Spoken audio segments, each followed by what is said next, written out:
오늘 우리 함께 은혜 나눌 말씀은 사도행전 16장 6절로 10절까지 말씀입니다. 사도행전 16장 6절로 10절 말씀을 제가 봉독해 드리겠습니다. 성령이 아시아에서 말씀을 전하지 못하게 하시거늘 그들이 부르기아와 갈라디아 땅으로 다녀가 무시아 앞에 이르러 비두니아로 가고자 애쓰되 예수의 영이 허락하지 아니하시는지라.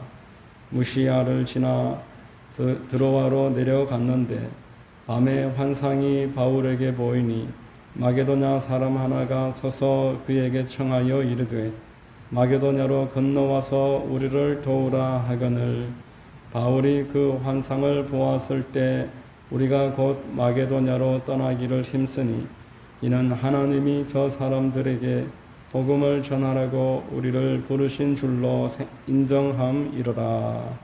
아멘.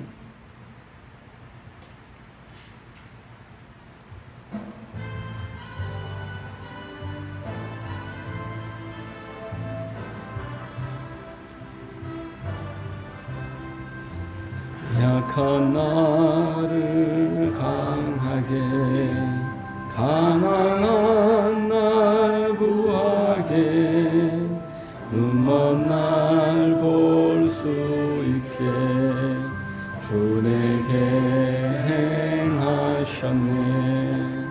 호산나 호산나 죽임 당한 어린 양 호산나 호산나 예수 다시 사셨네. 내가 건너야 할 강 거기서 내 죄 씻겼네. 이제 주의 사랑이 나를 향해 흐르네.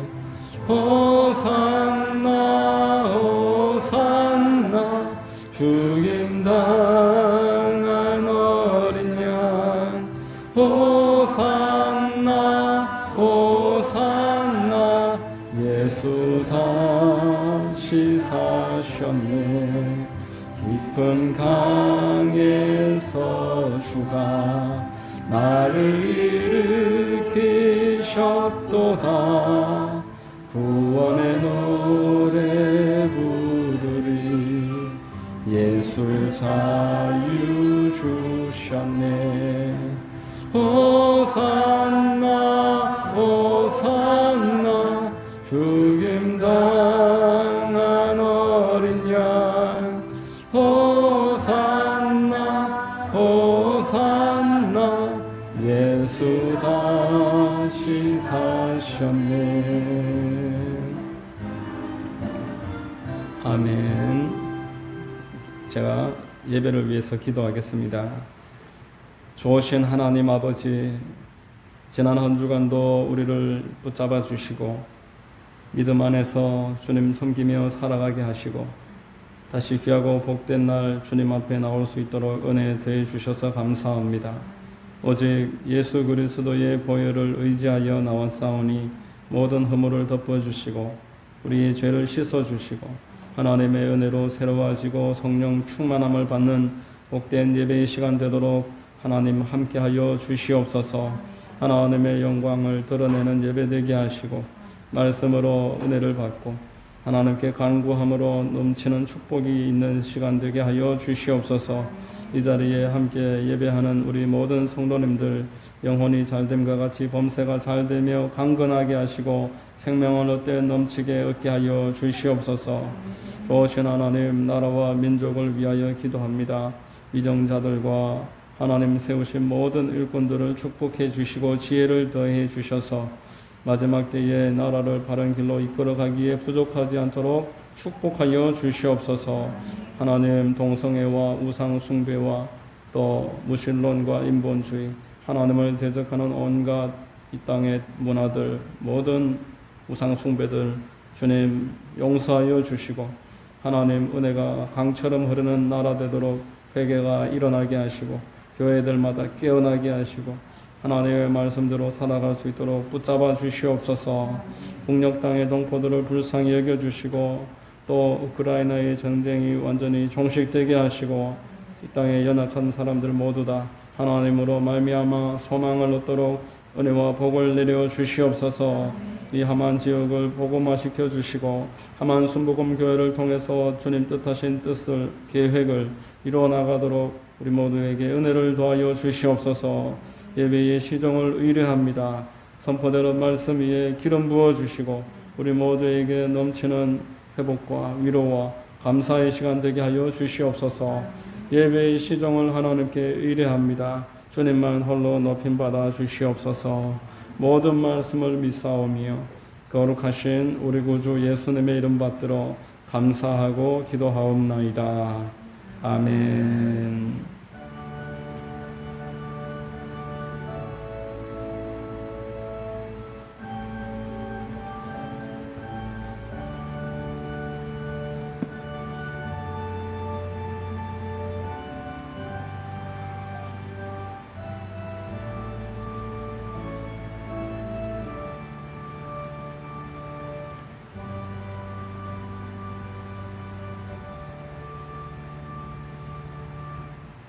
할렐루야.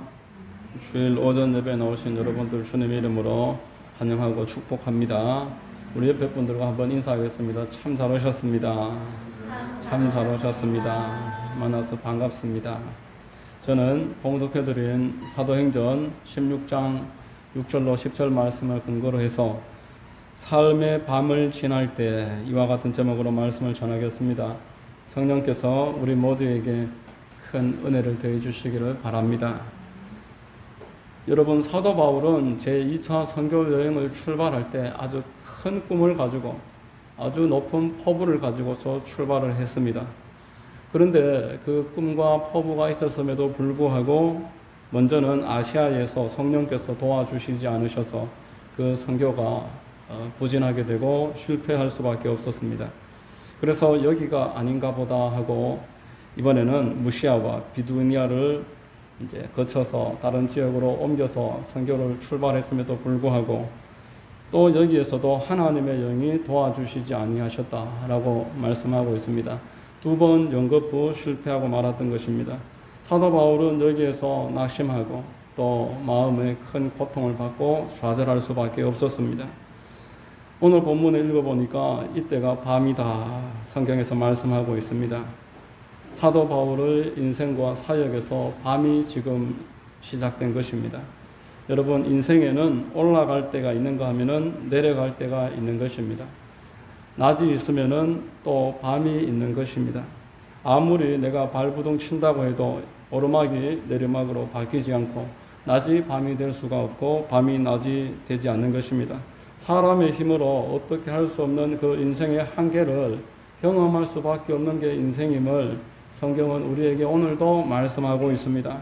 사도 바울은 이 드로아에서 인생의 밤을 맞아서 내리막길에 앉아서 이때에 절실하게 깨달았습니다. 하나님이 나에게 깨닫게 하기 원하시는 것이 있겠거니 생각을 하면서 여기에서 하나님을 찾기 시작했습니다. 여러분, 한 번, 두 번 우리가 실패한다고 해서 그것이 끝장나는 것이 아닌 것입니다. 실패할 수 있고 넘어질 수 있고 밤이 될 수가 있는 것입니다.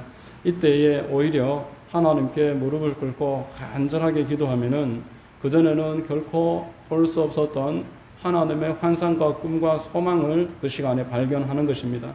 본문 16장 9절에 밤에 환상이 바울에게 보이니 마게도냐 사람 하나가 서서 그에게 청하여 이르되 마게도냐로 건너와서 우리를 도우라. 이 밤의 시간에 사도 바울이 연거푸 실패하고 자기가 믿고 따랐던 바나바와 결별하고 인생이 마음대로 되지 않고 사역이라고 해서 내가 한다고 다 되는 게 아니구나 깨달을 이때에 사도 바울은 하나님 앞에 엎드려서 기도할 수밖에 없었고 이때 하나님은 그에게 환상을 열어주셨던 것입니다.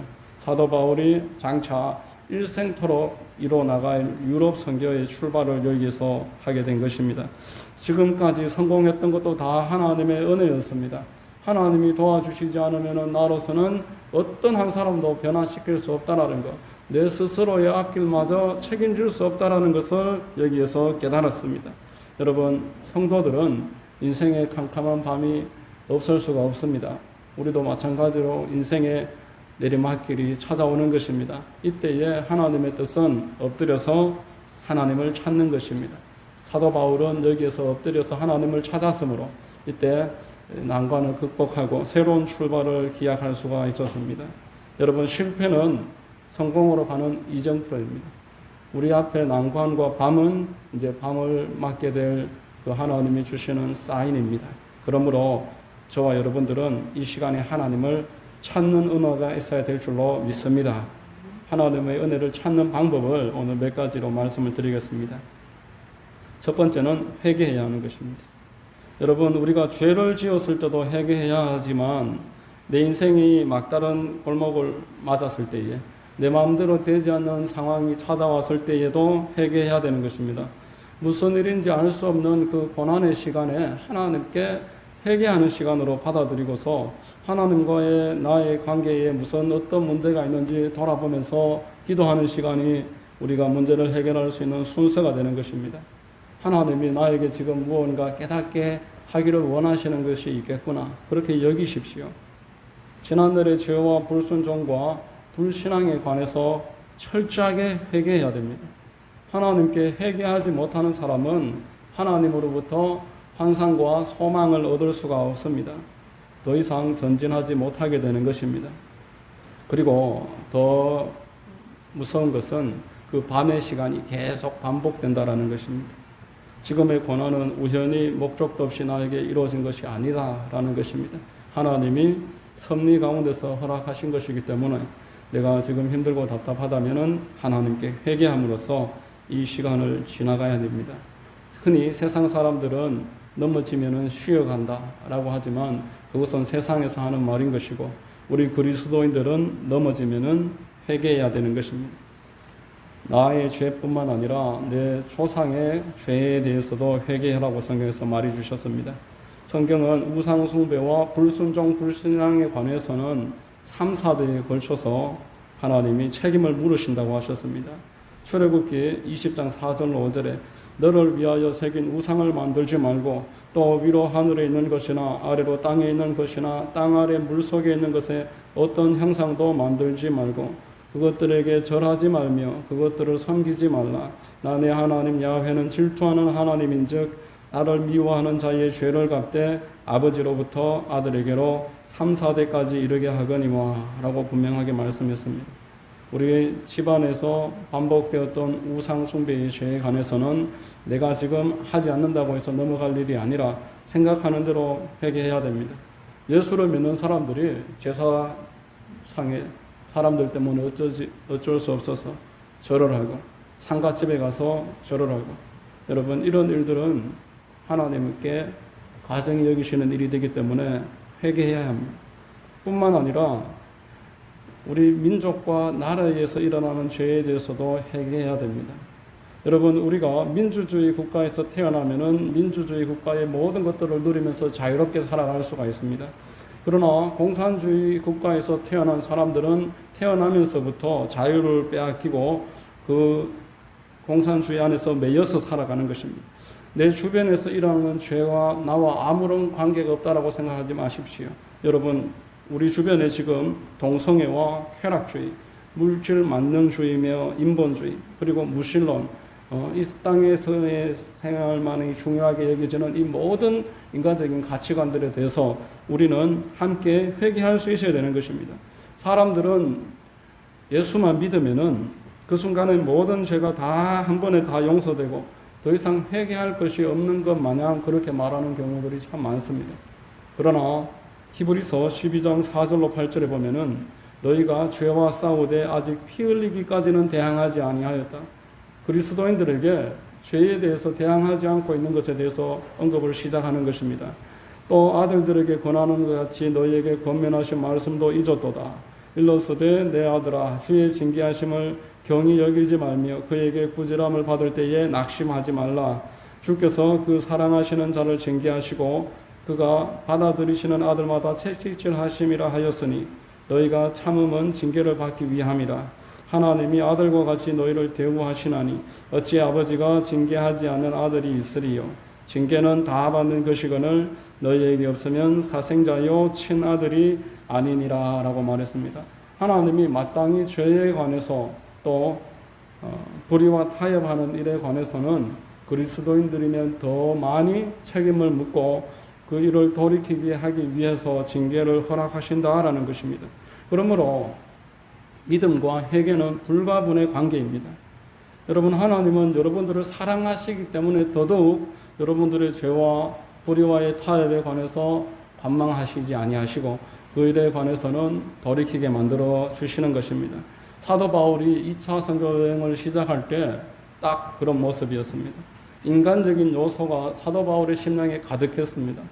사도 바울이 자기의 스승과 다름없었던 바나바와 결별했던 이유는 마가 요한을 용납하지 못하고 그를 정죄했기 때문이었습니다.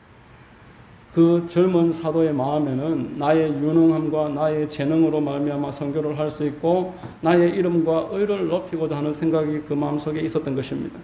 하나님은 그의 인간적인 요소를 제거하기 위해서 지금 밤을 허락하셨습니다. 그러므로 저와 여러분들이 인생의 밤을 만났다면 첫째도 둘째도 셋째도 회개를 해야 하는 것입니다. 바울은 이 밤의 시간에 지난 너를 철저하게 돌이켜보면서 회개함으로 환상을 보았고 소망을 얻었고 죄사함 가운데서 앞날에 인도함이 출발되었던 것입니다. 여러분, 물론 저와 여러분들이 예수를 믿으면은 아담으로부터 내려오는 원죄는 다 용서받습니다. 그리고 저와 여러분들의 그 죄로 인해서 그 영원한 정죄 거기에서 벗어나서 천국으로 구원함을 얻는 것입니다. 그렇지만 조상 대대로 가문에 흐르고 있는 이 우상 숭배의 죄, 그리고 내가 지금 습관적으로 가지고 있는 죄에 관해서는 개별적으로 회개해야 하고 이 죄를 반드시 버려야 되는 것입니다. 이 죄를 계속 버리지 않고 반복적으로 내가 타협하고 그것을 가지고 있는다면은 나는 믿는 것도 회개하는 것도 아닐 수 있다라는 것입니다. 마귀로부터 미혹당해서 반복해서 짓는 죄를 회개하지 못하면은 반드시 어둠의 시간, 캄캄한 이 밤의 시간이 반복될 수밖에 없습니다. 예수께서는 회개하라, 천국이 가까이 왔느니라 라고 말씀하셨습니다. 하나님의 은혜는 겸손한 사람의 심령에 임한다라고 베드로 서신에서도 말씀을 하셨습니다. 저와 여러분들이 회개하는 것이 바로 겸손한 마음입니다. 하나님이 그 겸손한 마음에 은혜를 주시겠다라고 약속을 하셨습니다. 이러니 회개가 얼마나 중요합니까? 저와 여러분들이 지난 시간과 내 집안에 흐르는 이 모든 우상 숭배며 하나님을 대적했던 문제에 관해서 회개하는 일이 얼마나 시급한 일이겠습니까? 나라에 동성애가 허용되고 있고 또 우상 숭배를 공식적으로 하고 있습니다. 사람들이 대대적으로 집단적으로 하나님을 대적하는 일들이 이 자유민주주의라는 이름 아래에서 대한민국에 지금도 많이 만연하고 있고 뭐 새로운 건물을 짓는다든지 무엇을 출발할 때 하나님이 아니라 우상을 숭배하는 일들이 이 땅 가운데 많습니다. 그러나 이때에 우리가 먼저 그리스도인들로서 하나님께 회개하고 나아가기만 하면은 하나님이 이 어둠의 시간을 멈춰주시고 예수 그리스도의 은혜로 우리를 다시 한번 회복시켜 주셔서 새로운 날, 새로운 희망찬 회복의 시간이 일어나게 될 줄로 믿습니다. 두 번째로 저와 여러분들이 고난의 시간에 하나님의 도우심을 간절하게 구해야 하는 것입니다. 하나님은 성경에서 말씀하실 때 나를 간절히 찾는 자가 나를 만날 것이다 라고 말씀을 하셨습니다. 시편 50장 15절 말씀에 환난 날에 나를 부르라 내가 너를 건지리니 네가 나를 영화롭게 하리로다 라고 말씀을 하셨고 또 시편 91장 15절에도 그가 내게 간구하리니 내가 그에게 응답하리라 그들이 환난 당할 때에 내가 그와 함께하여 나의 구원을 그에게 보이리라 라고 말했습니다. 신약에 오면은 야고보서 신의 4장 13절에 너희 중에 고난 당하는 자가 있느냐 그는 기도할 것이요 라고 말했습니다. 여러분, 고난의 시간은 간절하게 기도해야 되는 시간입니다. 여러분, 우리가 고난을 당할 때 깊이 생각하게 됩니다. 그 전까지만 해도 육신의 정욕과 안목의 정욕과 이 세상의 자랑을 쫓아 살아가던 그 내 중심적인 사고방식에서 하나님 중심의 가치관으로 생각이 바뀌어지는 시간이 고난의 때인 것입니다. 여러분, 우리가 간절하게 기도하면은 먼저는 내가 알고 내 주변 사람들이 알게 되는 것입니다. 하나님이 모르시기 때문에 간절하게 기도하라는 것이 아닌 것입니다. 응답이 왔을 때에 이것이 하나님이 주시는 응답인지 우연히 일어나는 일인지 자기 자신도 잘 확신하지 못하는 것은 간절히 기도하지 않기 때문에 그렇습니다.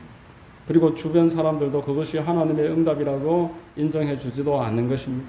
그러나 간절하게 하나님께 필사적으로 기도하는 사람은 응답이 오면은 그 응답에 대해서 알게 됩니다. 하나님이 응답 주시면은 제일 먼저 마음에 큰 평안이 임합니다. 하나님으로부터 오는 기쁨이 있습니다. 아, 응답되었다. 하나님이 이 문제를 해결하셨구나 깨닫게 됩니다.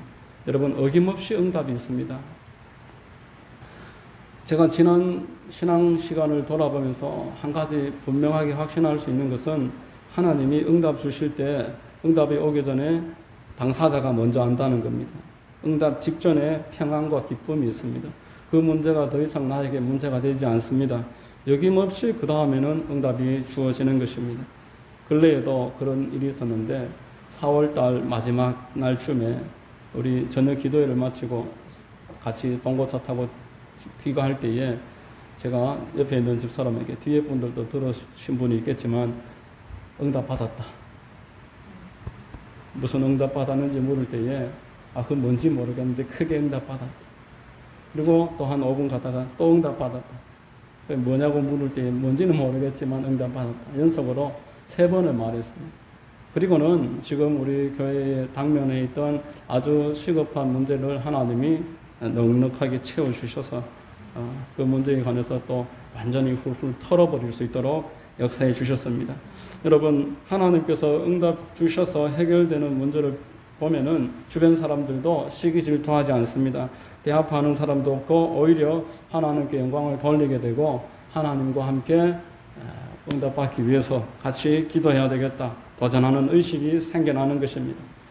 3번째로 우리가 고난을 당할 때 성경을 부지런하게 읽어야 됩니다.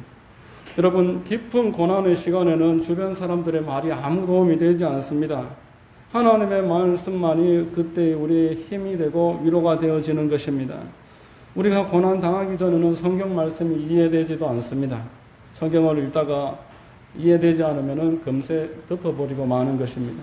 그러나 고난의 때에는 하나님의 음성이 너무나 갈급하기 때문에 하나님께 성경을 펴놓고 알려달라고 이해되지 않아도 쉽게 덮지 않고 성령님이 비춰주시기를 기다리면서 성령의 도움을 사모하기 때문에 그 가운데서 길을 얻게 되고 예수 그리스도를 발견하게 되고 문제를 이겨낼 수 있는 힘과 하나님이 자기 자신을 돌아볼 수 있도록 그리고 궤도를 수정할 수 있도록 지혜와 힘을 더해 주시는 것입니다.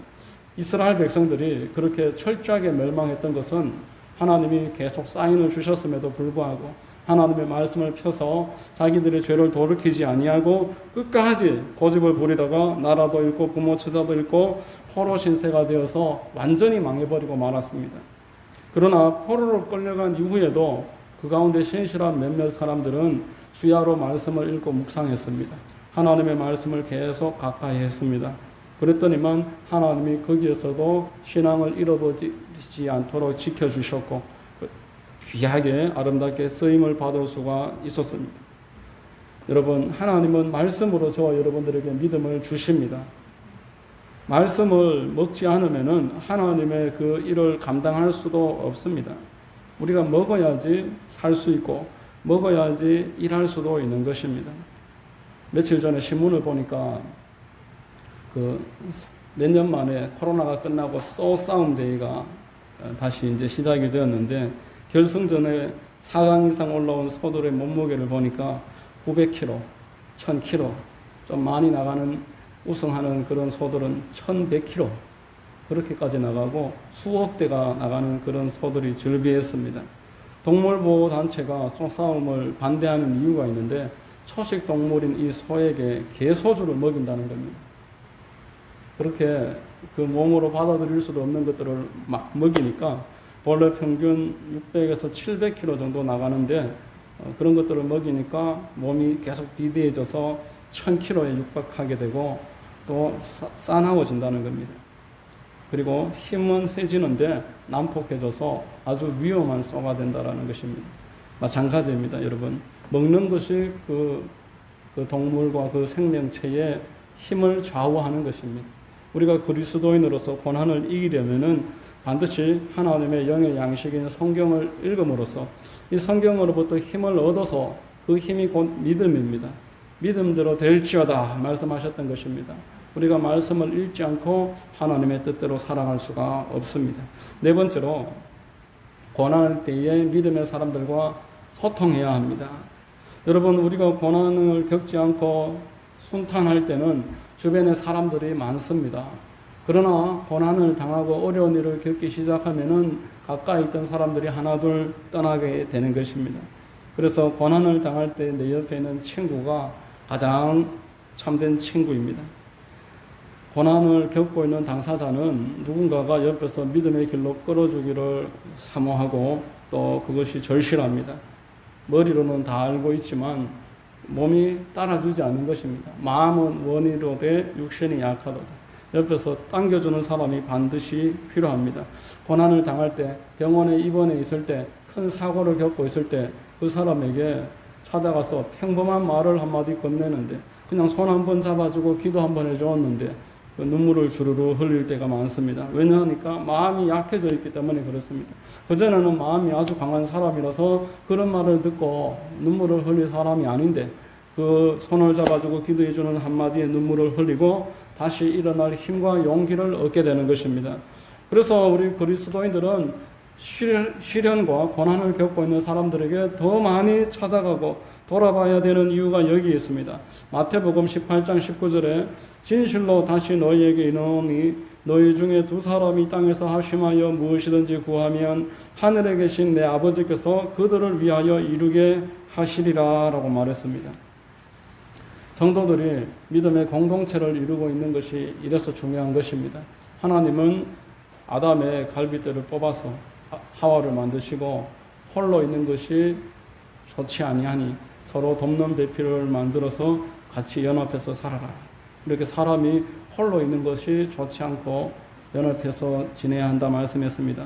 전도서 4장 9절 말씀에도 두 사람이 한 사람보다 나으면 그들이 수고함으로 좋은 상을 얻을 것임이라.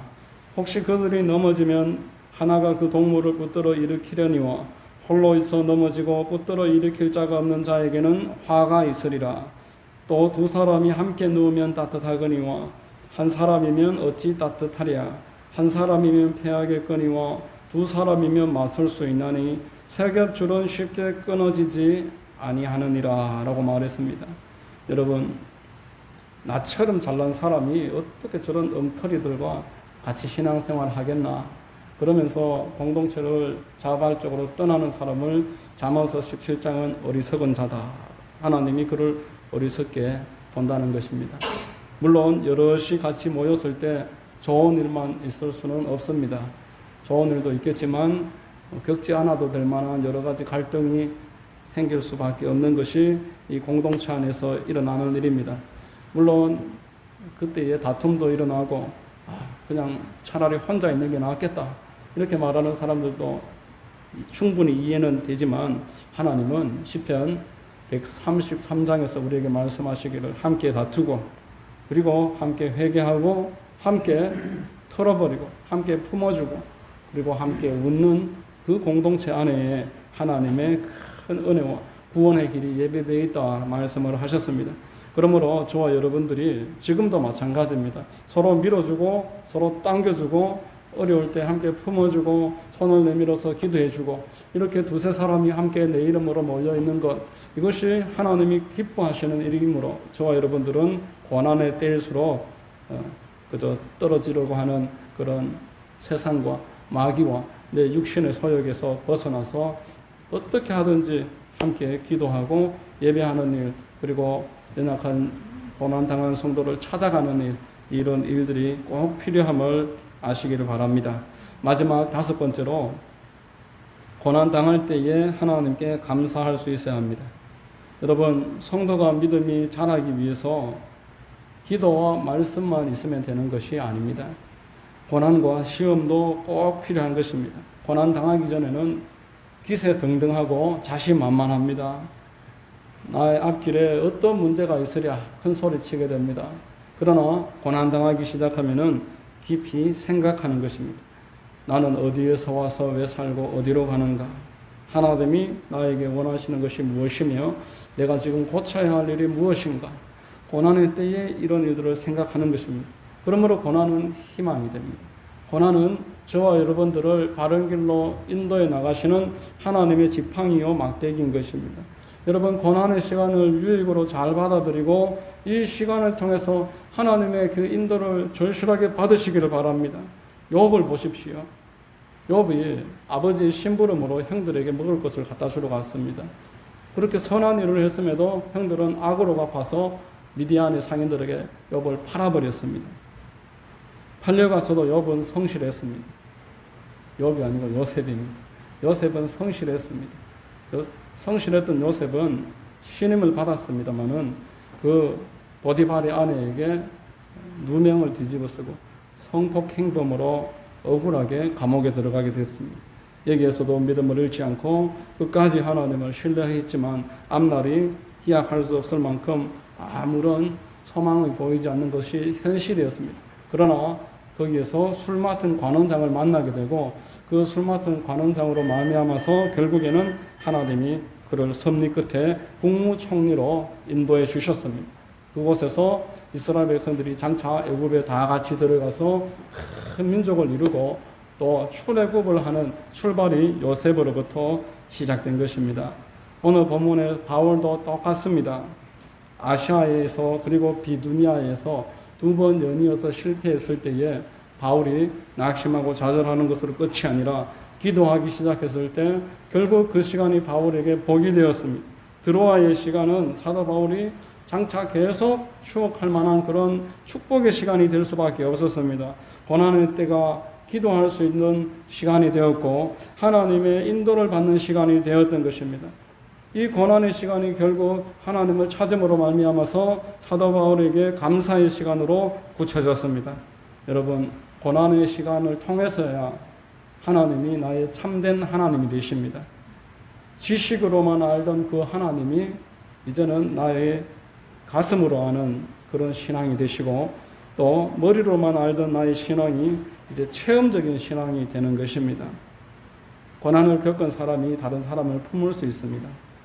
이 세상에서도 눈물 젖지 않은 빵을 먹지 않아 본 사람과 인생을 논하지 말라라고 말이 하는 데에 신앙의 고난을 겪어보지 않은 사람은 다른 사람을 진실로 이해하고 그를 품어줄 수가 없습니다.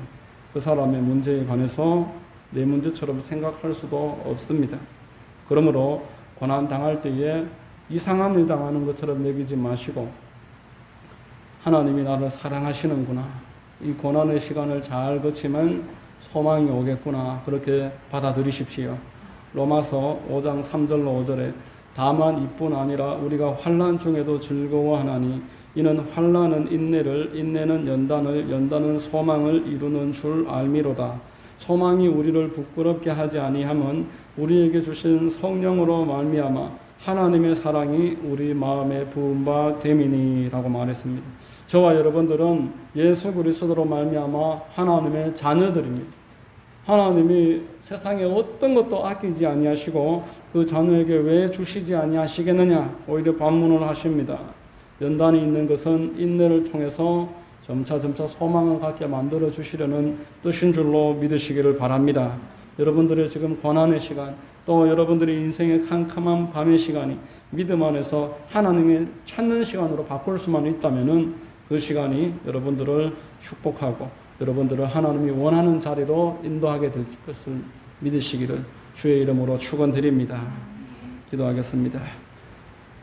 좋으신 하나님 감사합니다. 오늘 사도 바울을 그 두 번 연거푸 실패했던 2차 선교여행 출발을 돌아보면서 인생의 밤이 있을 때에 그 이유가 있음을 생각하게 하시니 감사합니다. 하나님은 그것으로 끝이 아니라 저와 우리 모두를 하나님께로 인도하는 과정으로 삼는 줄로 알게 하시니 감사합니다. 우리 모두 고난의 시간에 지난 날을 돌이키며 회개하게 하시고 하나님의 도움을 간절히 사모하게 하시고 말씀을 더 가까이 하고 믿음의 사람들과 함께 힘을 모아서 하나님께 기도함으로 감사할 수 있도록 붙잡아 주시옵소서. 예수 그리스도의 이름으로 감사하고 기도하옵나이다. 아멘.